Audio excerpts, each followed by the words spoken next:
بسم الله الرحمن الرحيم فلولا نفر من كل فرقة منهم طائفة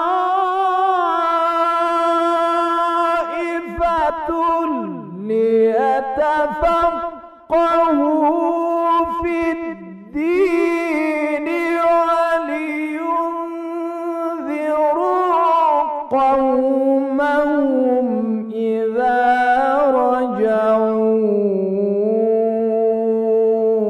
إليهم لعلهم يحذرون.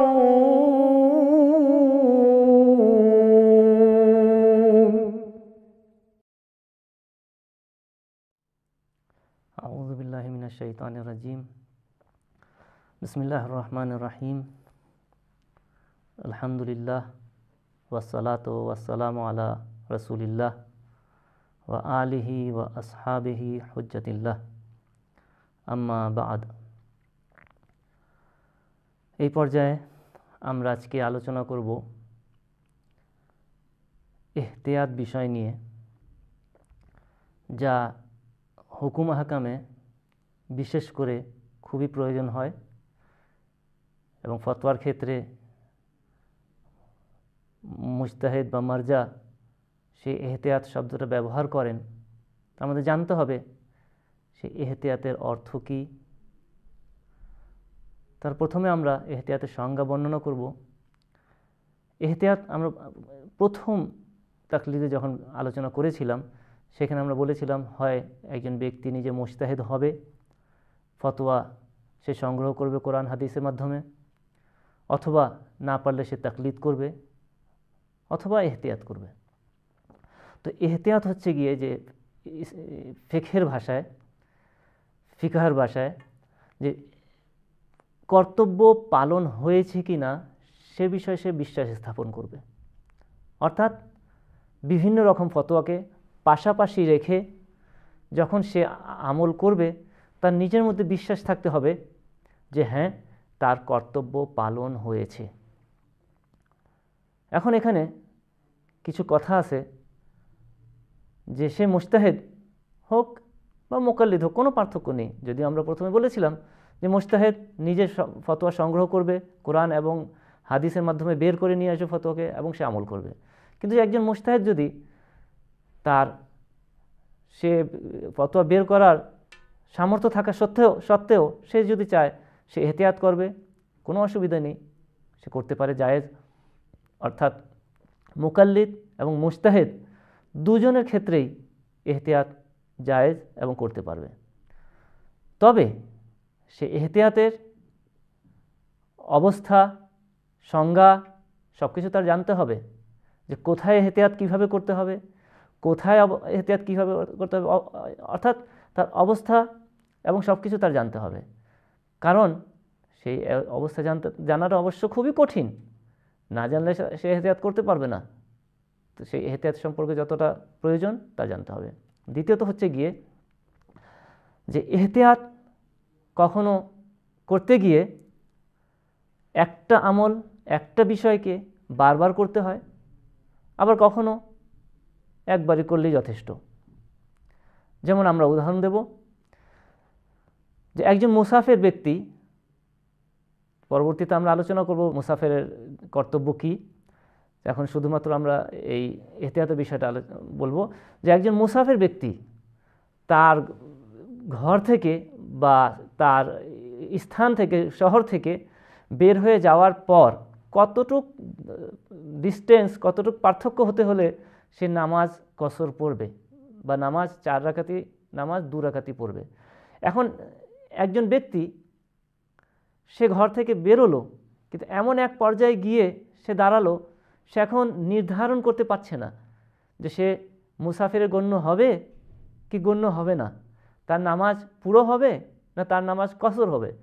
এমত অবস্থায় তার এহতিয়াতের অবস্থা কী হবে?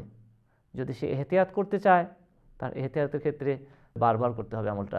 মানে একবার সে নামাজকে পুরো পড়বে তামাম, 4 রাকাতি নামাজকে 4 রাকাতি পড়বে, আবার শেষ করার পর সে কসরের নিয়ত করে আবার সেই 4 রাকাতি নামাজকে 2 রাকাত পড়বে। তার এহতিয়াতের কাজ এটাই, কারণ সে এহতিয়াত করতে চাচ্ছে, কারণ তার বিশ্বাস স্থাপন করতে হবে যে তার ঘাড়ে যে কর্তব্য সে পালন করেছে। দ্বিতীয়ত হচ্ছে গিয়ে যেমন নামাজের জন্যে আজান এবং আকামা। একজন ব্যক্তি সে জানে না যে নামাজের জন্য আকামাত এবং আজান ওয়াজিব না মুস্তাহাব, এমন অবস্থা কোনো অসুবিধা নেই, ওয়াজিব হোক কিংবা মুস্তাহাব হোক, তার একবার আঞ্জাম দিলেই চলবে। তো এইসব কাজ একজন মুহতাতকে, মানে যে এহতিয়াত করবে সেই মুহতাতকে এসব জানতে হবে। তৃতীয় কথা হচ্ছে গিয়ে যে একজন মুকাল্লাফ বা মুকাল্লিদ সে জানে যে একটি কাজ হারাম নয়, কিন্তু সে জানে না যে কাজটা হারাম নয়, ঠিক আছে, কিন্তু ওয়াজিব, মুস্তাহাব, মাকরুহ না মুবাহ, এমন অবস্থায় সে কী করবে? সে শুধু এতটুকুই জানে যে কাজটা হারাম নয়। এখানে সে এহতিয়াত করতে হলে তার কর্তব্য হচ্ছে গিয়ে সে কাজটা আল্লাহর নৈকট্য হাসিল করার জন্য আঞ্জাম দেয়া। এতে যদি ওয়াজিব হয়ে থাকে সে আঞ্জাম দিয়েছে, মুস্তাহাব হয়ে থাকে সে আঞ্জাম দিয়েছে, মাকরুহ হয়ে থাকলেও যেহেতু সে আঞ্জাম দিয়েছে, গুনাহ করেনি, মুবাহ হলেও সে আঞ্জাম দিয়েছে, তাহলে তার কর্তব্য পালন হয়েছে। ঠিক চতুর্থ কথা বলবো যে একজন ঠিক তার উল্টোটা, যে একজন মুকাল্লিদ জানে সে একটা আমল ওয়াজিব নয়, কিন্তু সে জানে না যে হারাম, মাকরুহ না মুবাহ না মুস্তাহাব। এমত অবস্থায় সেই কাজটাকে তাকে করতে হবে না, সে করতে পারবে না, কারণ সে কাজটা না করাই হচ্ছে গিয়ে তার জন্য উত্তম। এমত অবস্থায় এহতিয়াত হচ্ছে না করা, কারণ এই না করাতে যদি সে করে থাকে কমপক্ষে সে জানে যে হারাম, আল্লাহর আযাব সেটাতে আছে হারামে, সেই হারাম থেকে বাঁচার কারণে সেই কাজটা তাকে করতে হবে। সে অবস্থায় যদি সে মুস্তাহাব থাকে তাহলে আঞ্জাম দিয়েছে, করবে না। এটা হচ্ছে চতুর্থ কথা। এখন এহতিয়াতের বিষয়ে আরেকটা কথা হচ্ছে গিয়ে যে এহতিয়াতে মুজতাহিদরা অনেক সময় মুস্তাহাব এবং ওয়াজিব যে দুইটাকে পার্থক্য করে আমরা এভাবে আলোচনা করি যে আমরা এহতিয়াতে ওয়াজিব এবং মুস্তাহাব এর মধ্যে পার্থক্যটা কী। অনেকে হয়তো এটা বুঝেন না, জানেন না, শুধু এহতিয়াত শব্দ বললেই হয় না। এহতিয়াত কখনো মুস্তাহাব, এহতিয়াত কখনো ওয়াজিব, কখনো এটাকে আমরা দুভাবে আলোচনা করতে পারি। যে একবার জানার ক্ষেত্রে যে আমার জানতে হবে কোনটা মুস্তাহাব এহতিয়াত, কোনটা ওয়াজিব এহতিয়াত। আবার আরেকবার আমলের ক্ষেত্রে যে আমি তো জেনেছি যে মুস্তাহাব এহতিয়াত কোনটা, ওয়াজিব এহতিয়াত কোনটা, কিন্তু জানার পর আমার কর্তব্য কি এটা আমার জানতে হবে। এই দুই দিক থেকে আমরা আলোচনা করতে পারি। এখন কথা হচ্ছে যে এহতিয়াতে ওয়াজিব হচ্ছে গিয়ে, পার্থক্য দুটো বলতেছি, যে এহতিয়াতে ওয়াজিব হচ্ছে গিয়ে যেখানে কোনো ফতোয়া থাকবে না মুজতাহিদের, আর এহতিয়াতে মুস্তাহাব হচ্ছে গিয়ে যেখানে ফতোয়া হবে।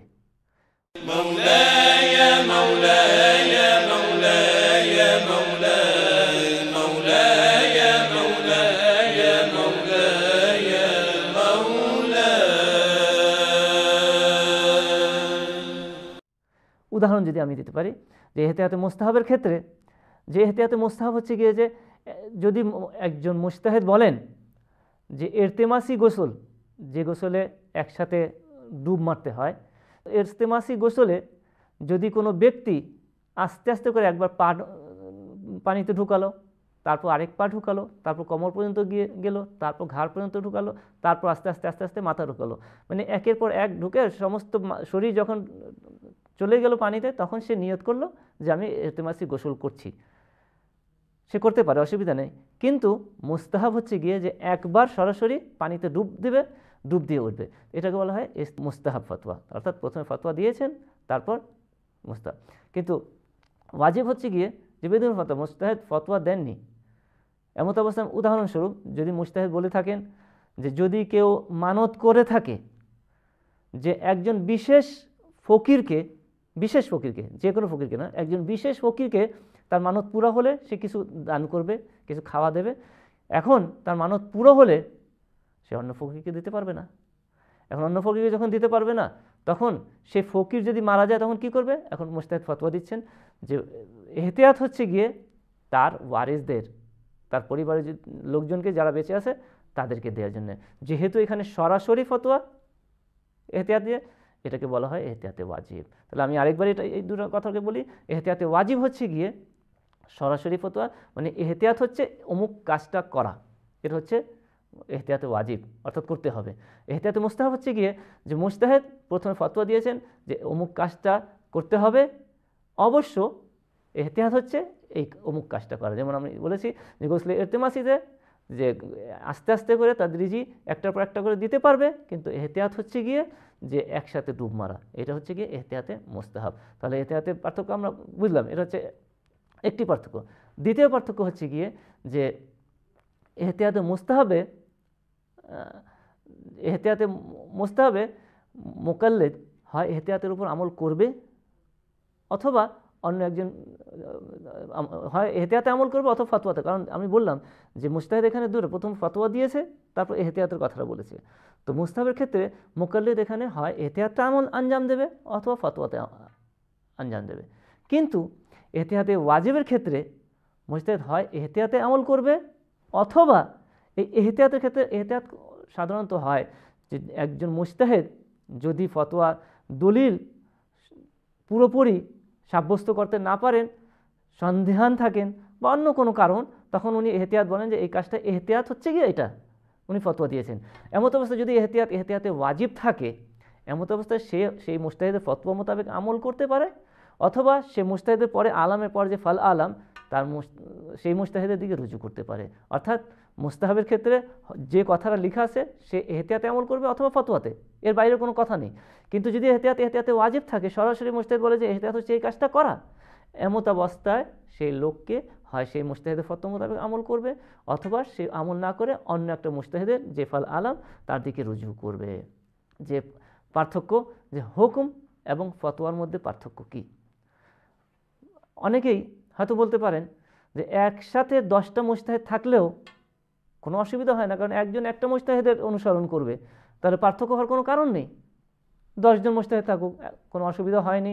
ইমাম জামানা আজ্জাল্লাহ তাআলা ফারাজাহ শরীফের পর থেকে এ পর্যন্ত কত কত মুজতাহিদ ছিলেন, অনেক সংখ্যক মুজতাহিদ ছিলেন, কখনই কোনো অসুবিধা হয়নি, মুজতাহিদ হওয়ার কারণও নেই।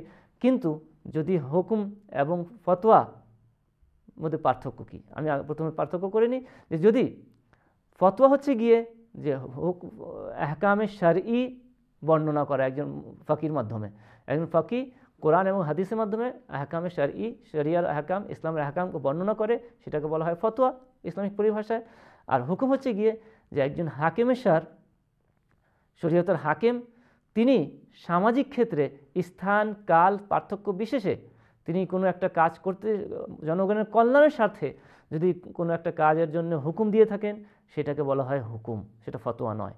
এমত অবস্থায় সে ফতোয়ার ক্ষেত্রে, ফতোয়া যেমন আমি উদাহরণ দিই, যেমন 3 রাকাত বা 4 রাকাতে তাসবিহাতে আরবা পড়া যাবে বা একবার পড়লেও চলে, এটা হচ্ছে ফতোয়া। অথবা মুজতাহিদ ফতোয়া দিচ্ছেন যে যে ব্যক্তির শারীরিক অবস্থা ভালো না, অসুস্থ, তার রোজা রাখলে তার রোজা সঠিক হবে না, এটা একটা ফতোয়া। অথবা যদি বলেন যে কোনো মামলা করতে গিয়ে যদি ক্রেতা ক্রয়কৃত জিনিস নিয়ে ঠকে যায়, এমত অবস্থায় সে ক্রেতার যে সে সেই মামলা ভঙ্গ করতে পারে, এটা হচ্ছে গিয়ে ফতোয়া। কিন্তু হুকুম হচ্ছে গিয়ে যেমন হাকিম মাসের প্রথম তারিখ, মানে চাঁদ উঠেছে কি উঠে নাই, সে বিভিন্ন শর্ত সাপেক্ষে হয় চাঁদ কমিটির মাধ্যমে অথবা সরঞ্জামের মাধ্যমে বা যাই হোক, এটা আমাদের আলোচ্য বিষয় নেই, এটা নিয়ে আলোচনা করব না। আমি শুধু বলবো যে মাসের প্রথম তারিখ চাঁদ দেখা গেছে কি না যায়নি, সেই হিসেবে হাকিম ফতোয়া দেবে যে হ্যাঁ আজকে মাসের প্রথম তারিখ। অথবা সামাজিক কল্যাণের ক্ষেত্রে স্থান কাল বিশেষে জাকাত বা খুমস আদায়ের ক্ষেত্রে বিভিন্ন স্থানে বিভিন্ন লোকের ক্ষেত্রে পার্থক্য করতে পারে, হুকুম দেবে। অথবা একজন ব্যক্তি মাল স্টক করেছে, সেই স্টকের ক্ষেত্রে সেই মাল বাজারে ছেড়ে দিয়ে তার ধারণ করা এবং মালিকের অনুমতি ছাড়া সেই হাকিম সেটাকে বিক্রি করতে পারে, জনগণের সামনে বিক্রির জন্য দিতে পারে। তৃতীয়ত হচ্ছে গিয়ে যে বিচারের ক্ষেত্রে বিচার করতে গিয়ে যে বিচার যে ফল সে সাজা নির্ধারণ করতে পারে। এখন একটা কথা আসতে পারে যে আমরা বলেছি যে পার্থক্য হবে না, এখন ফতোয়া এবং হুকুম যদি মুখোমুখি হয়ে যায় তাহলে কি করতে হবে? সাধারণত যদিও এটা হয় না, কারণ ক্ষেত্র বিশেষে পার্থক্য করে, ক্ষেত্র পার্থক্য স্থান কাল বিশেষে পার্থক্য করে। যদিও কোনো মুজতাহিদ ফতোয়া দিয়ে থাকেন যে খাদ্যদ্রব্য ব্যতীত অন্য জিনিস স্টক করা যাবে, এমত অবস্থায় যদি কোনো ব্যক্তি খাদ্যদ্রব্য ছাড়া কোনো কিছু স্টক করে, ফতোয়ার দিক থেকে সে হারাম কাজ করেনি। কিন্তু যদি হাকিম হুকুম দেয় যে না, সমাজে জিনিসপত্রের দাম বাড়ছে, সেই খাদ্যবস্তু ছাড়াও যে কোনো জিনিসই স্টক করা যাবে না, তাহলে এই হুকুম পালন করতে হবে। এখন কথা হচ্ছে যে যদি ফতোয়া এবং হুকুম মুখোমুখি হয়ে যায় তাহলে একজন মুকাল্লিদ বা একজন সাধারণ লোক কী করবে? এমত অবস্থায় সমাজের ক্ষেত্রে, সমাজের কল্যাণের ক্ষেত্রে প্রত্যেক ব্যক্তির উপর ওয়াজিব হচ্ছে গিয়ে যে হাকিমের হুকুমে আমল করা, সে হোক না কেন মুজতাহিদ। সে মুজতাহিদ হলেও, তার ফতোয়া দিয়ে থাকলেও, নিজস্ব ফতোয়া থাকলেও, তার সে মুজতাহিদের হাকিমে মুজতাহিদ যিনি, সে হাকিম মুজতাহিদের হুকুম মোতাবেক তার আমল করতে হবে। তাহলে কোনো দ্বন্দ্ব নেই, কারণ ফতোয়া হচ্ছে গিয়ে ব্যক্তির স্বার্থে কাজকর্মগুলো, কিন্তু হুকুম হাকিমের স্বার্থে যে হুকুমটা দেয় সেটা হচ্ছে গিয়ে সমাজের স্বার্থে ফতোয়া। আসসালামু আলাইকুম ওয়া রাহমাতুল্লাহি ওয়া বারাকাতুহু। اللهم تفضل على علمائنا بالزهد والنصيحة، وعلى المتعلمين بالجهد والرغبة، وعلى المستمعين بالاتباع والموعظة، برحمتك يا أرحم الراحمين.